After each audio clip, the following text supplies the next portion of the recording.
তানের রাজিম বিসমিল্লাহির রহমানির রহিম সূরা আজ-জুমার আয়াত ১। এই কিতাব নাজিল হয়েছে মহাপরাক্রমশালী মহাবিজ্ঞানী আল্লাহর নিকট হতে। আমি তোমার প্রতি এই কিতাব অবতীর্ণ করেছি সত্যতা সহকারে।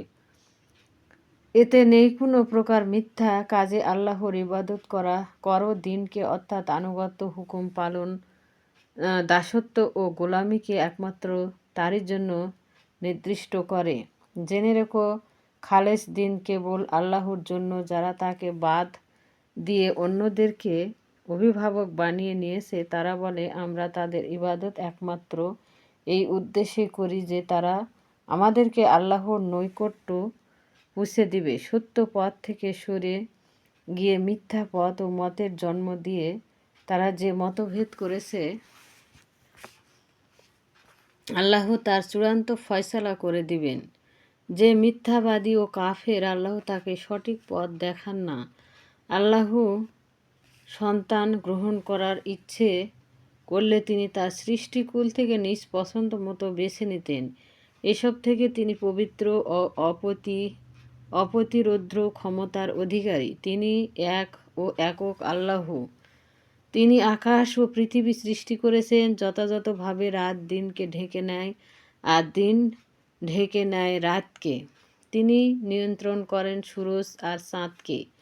প্রত্যেকে চলেছে নির্দিষ্ট সময় অনুসারে। জেনে রেখো, তিনি মহাপরাক্রমশালী, পরম ক্ষমাশীল, মহাশক্তিধর হওয়া সত্ত্বেও বারবার ক্ষমা করেন।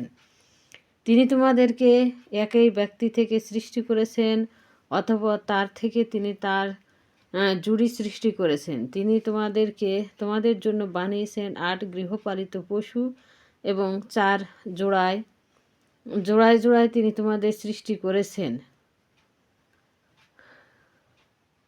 তোমাদের মায়েদের গর্ভে এক এক পর্যায়ে এক এক আকৃতি দিয়ে তিনটি অন্ধকার আবরণের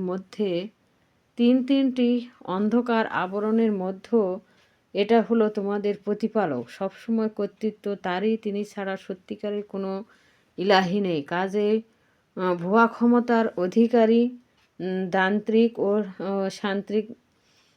সান্ত্রিক হিসেবে মহল কর্তৃক তোমাদেরকে কোনো দিকে ফিরে নেওয়া হচ্ছে। তোমরা যদি কুফরি করে তবে জেনে রেখো, আল্লাহ তোমাদের মুখাপেক্ষী নন।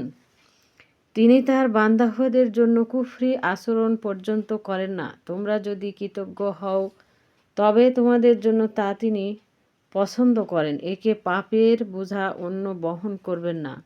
শেষমেশ তোমাদেরকে তোমাদের পালনকর্তার কাছে ফিরে যেতে হবে। তখন তিনি তোমাদেরকে জানিয়ে দেবেন তোমরা যা করেছিলে। তিনি তো অন্ধকারের খবর পর্যন্ত জানেন। দুঃখ মুসিবত যখন মানুষকে স্পর্শ করে তখন সে তার প্রতিপালককে ডাকতে থাকে। তার প্রতি বড় একনিষ্ঠ